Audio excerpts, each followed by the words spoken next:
Li vê hola sînemayê bi salan ku bernameyên rojên fîlmên Kurdî çêne bibû. Şaredariya Meziniya Amedê ji bo mehek bernameyeka taybet amade kir ku wê li vir fîlm û şaneyên Kurdî werine pêşkêşkirin.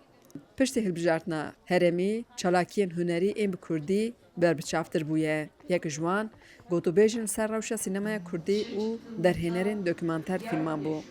Ji bo sînemayê piştevaniyek mezin divê lê derhênerên ku bi bütçeyên biçûk xebatan dikin jî pir in. Taybet, festîval û şaredarî wê derfetê dide derhêneran. Derhênerên belgefîlman di bernameyek taybet de li Amedê di semînerek de civiyan û behsa rewşa hilberandina fîlmên sînemaya Kurdî kirin.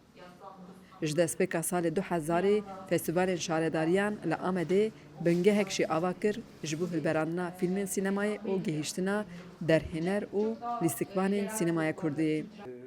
Bir iki yıl kadardır.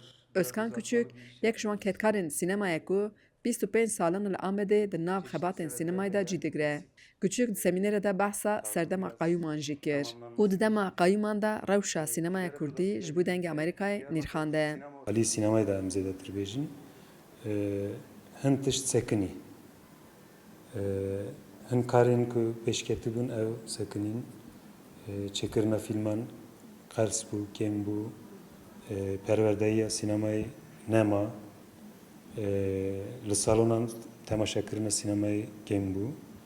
Ew bi temamî li ser pêşketina sinemayê bandorekî neyînî çêkir.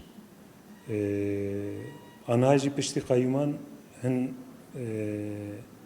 tişt çêdibin, hin tişt ji nû ve sînemager dixwazin bikin. Gulbin Bozancı yek ji lîstikmana navdar ku wê jî perwerdehiya sînemayê li Akademiya Cigerxwîn a şaredariyê temam kir.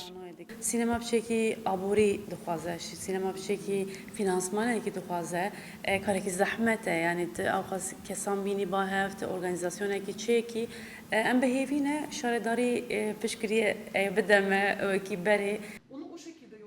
Hevî Nîmet Katar ku niha li ser temsîla jinan di sînemaya Kurdî de doktorayê dike, di vê semînerê de amade bû. Li temsîla jinan li sînemaya Kurdî de polîtîkê û hafızayê û yekî jî ser meseleya de şiddet heye. Derhêner û hunermendên Kurd dibêjin ger derbet hebe ew ji ciwanên Kurd û ji paşeroja sînemaya Kurdî jî bihêvîne ku balê didin ser rol û mîsyona rêveberiyên herêmê. Hacî Can Farqîn, Dengê Amerîka, Amed.